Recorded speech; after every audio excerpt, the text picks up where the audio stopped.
فرزند رسول، ولید بن عتبہ نے آپ کو یاد کیا ہے۔ اے مکہ، تو مجھے قتل کرنا چاہتا ہے یا وہ؟ دوسرے ہی دن ولید نے پھر سے کچھ لوگوں کو امام کی خدمت میں بھیجا۔ امام علیہ السلام نے ان سے پھر ایک رات کی مہلت مانگی اور اسی رات آپ مکے کی طرف روانہ ہو گئے۔ امام حسین علیہ السلام کا قافلہ شعبان کی شروعات میں مکہ پہنچ گیا۔ کوفے کے تمام لوگوں نے امام حسین علیہ السلام کو خط لکھنا شروع کر دیے۔ جب لگاتار کوفے سے خط آنے لگے تو امام حسین علیہ السلام نے ان سب کے جواب میں ایک خط لکھ کر جناب مسلم کو دیا اور انہیں اپنا سفیر بنا کر کوفہ بھیج دیا۔ جیسے ہی یزید تک کوفے کے حالات کی خبر پہنچی تو اس نے فوراً حاکم کوفہ کو معزول کیا اور اس کی جگہ عبید اللہ ابن زیاد کو حاکم بنا کر کوفے بھیج دیا۔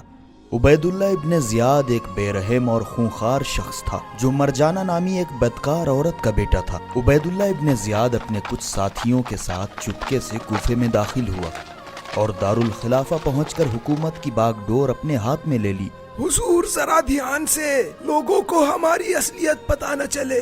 اس نے اپنے جاسوسوں کے ذریعے پتہ لگایا کہ مسلم ہانی ابن عروہ کے گھر پر پناہ لیے ہوئے ہیں۔ اس نے حکم دیا کہ ہانی ابن عروہ کو گرفتار کر لیا جائے۔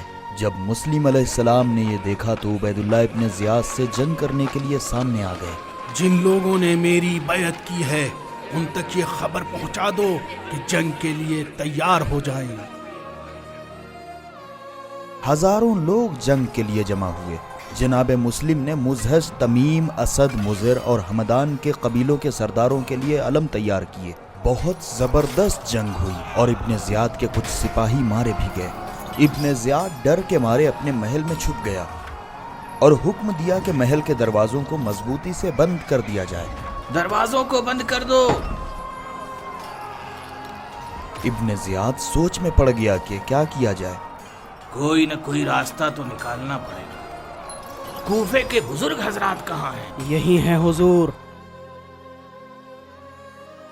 آپ لوگ کوفے کے بزرگوں میں سے ہیں، جائیں اور لوگوں کو سمجھائیں کہ مسلم کا ساتھ نہ دیں۔